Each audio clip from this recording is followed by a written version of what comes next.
July the 27th, 1953. Here at Panmunjom, Korea, United Nations and Communist delegates meet to sign the armistice agreement, which will put an end to 3 long years of fighting.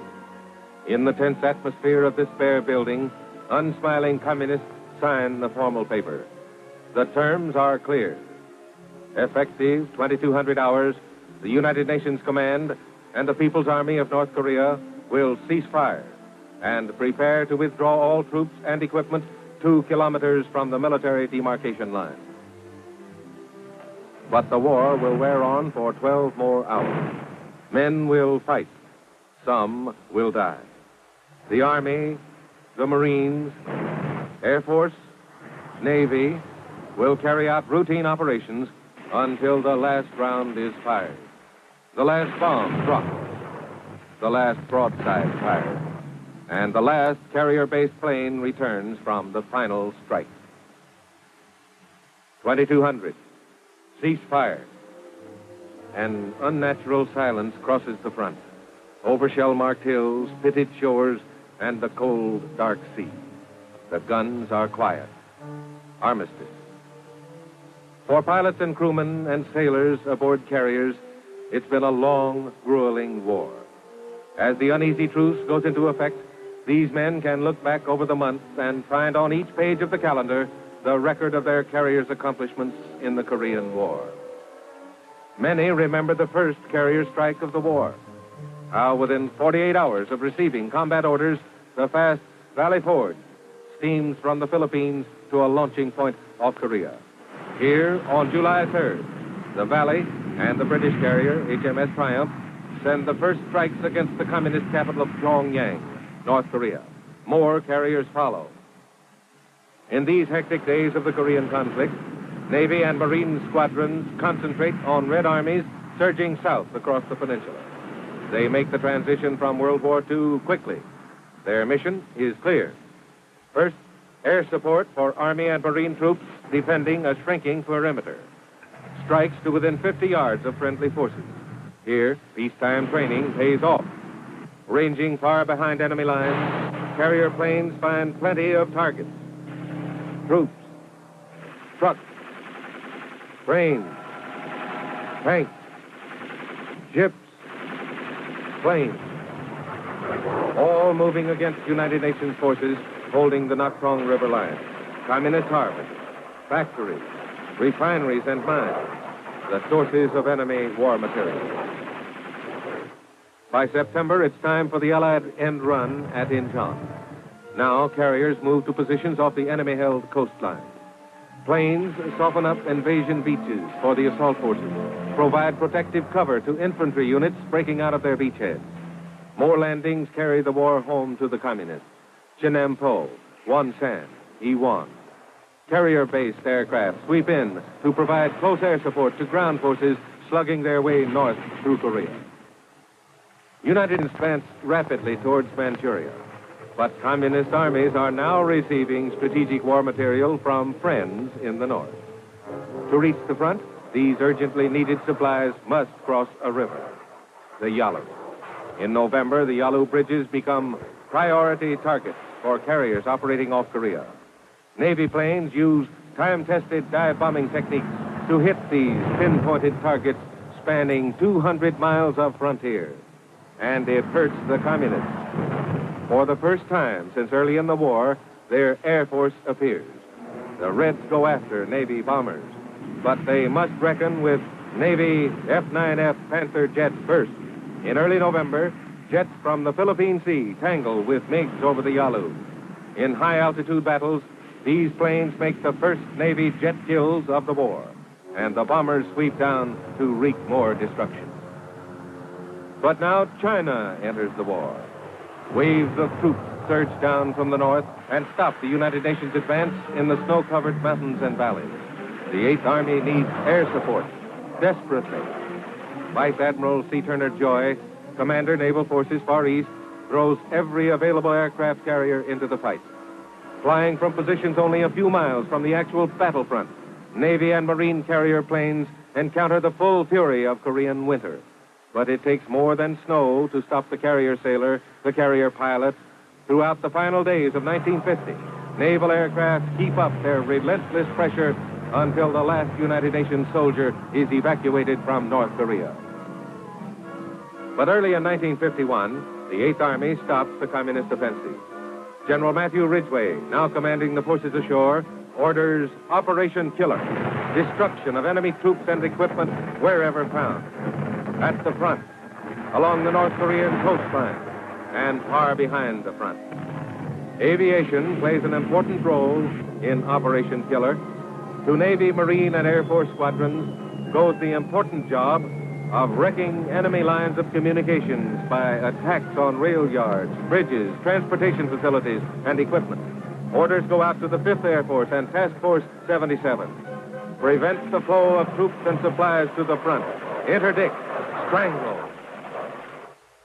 Aircraft carriers are especially suited to the coordinated air interdiction program.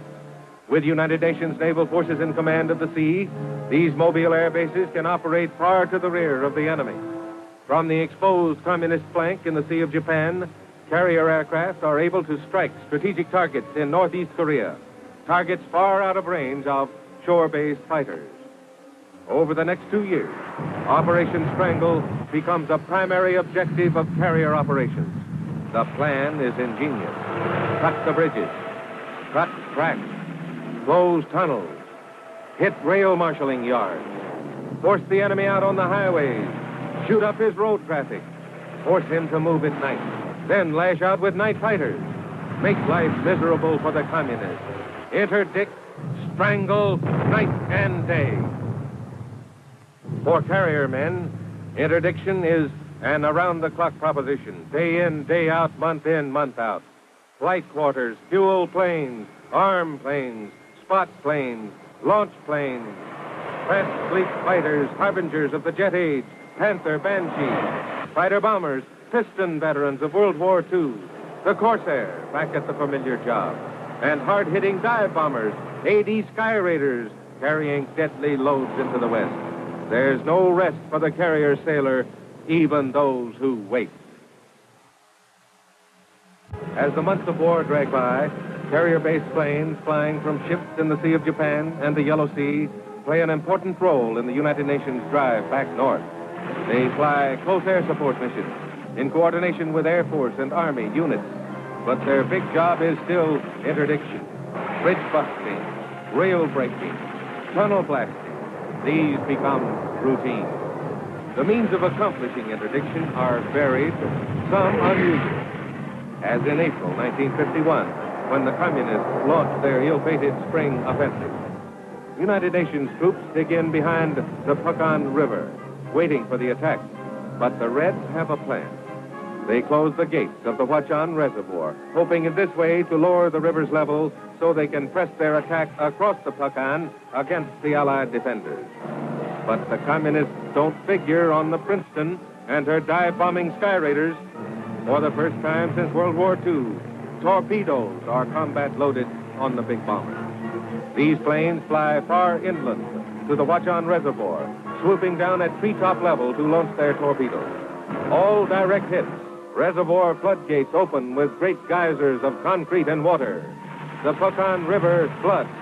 The communists wait. Advantage lost. A year later, a spectacular interdiction operation. This time, carrier planes team up with shore-based Marines and the 5th Air Force. The target, communist power plants near the Yalu River. On 2 days in June 1952, carrier planes mount a total of 556 bombing sorties. While Sabre jets fly high cover on the lookout for MiGs, naval planes sweep in to deliver their deadly load. 90% of North Korea's entire power potential is knocked out. For Navy and Air Force, these are the largest raids since World War II. Carrier aviation has other jobs to perform in support of the United Nations effort. Spotting for naval gunfire. Working closely with the fleet, airborne eyes train seaborne artillery on coastal targets. Photographic reconnaissance is still another carrier job. Carrying photo planes fly low over heavily defended positions to bring back information for tomorrow's strike. Other planes, other ships keep the carrier fighting. Cargo carriers like this converted TBM torpedo bomber, bring in mail, spare parts, passengers on regularly scheduled runs. Cod Airlines, sailors call these lumbering planes. Supplies must also come from the sea. Ammunition from ships in the Mobile Logistics Support Force. Oil and gasoline from fleet tankers. Dry and refrigerated stores from attack cargo ships. Floating supermarkets. Everything from soup to nuts. The task force is built around the carrier. Screening destroyers receive fuel, news, and spiritual comfort from the floating city it protects. Buffeted by angry waves, racing ahead, behind, on all sides of the carrier, the destroyer is an ever-present, tireless sentinel, and though the carrier sailor might take its presence for granted, he would feel mighty uncomfortable if he knew the cans were not close at hand. This is the carrier, its men, its planes, and its record in the Korean War, a record that speaks of itself. From late 1950 through 1953, the United States Navy maintained continuously on station in the Far East a hard-hitting carrier force, independent of Korean land bases, sustained by the Mobile Logistics Support Force at sea, free to move at will to points far behind enemy lines. This force reaps the dividends which come from command of the sea. Here is what naval aviation accomplished in Korea. Over 1,119 days of sustained combat operations, Navy and Marine squadrons launched a total of 183,000 aircraft. These planes, from piston Corsairs to sleek Skyknights, flew more than one-third of all the combat sorties flown by the United States during the Korean War. On strikes against the enemy, carrier-based aircraft delivered more tons of high explosives than carrier planes dropped in all of World War II. Today, these veteran carriers and the men who fight them stand ready to help United States naval air power strike against any future aggression anywhere in the world.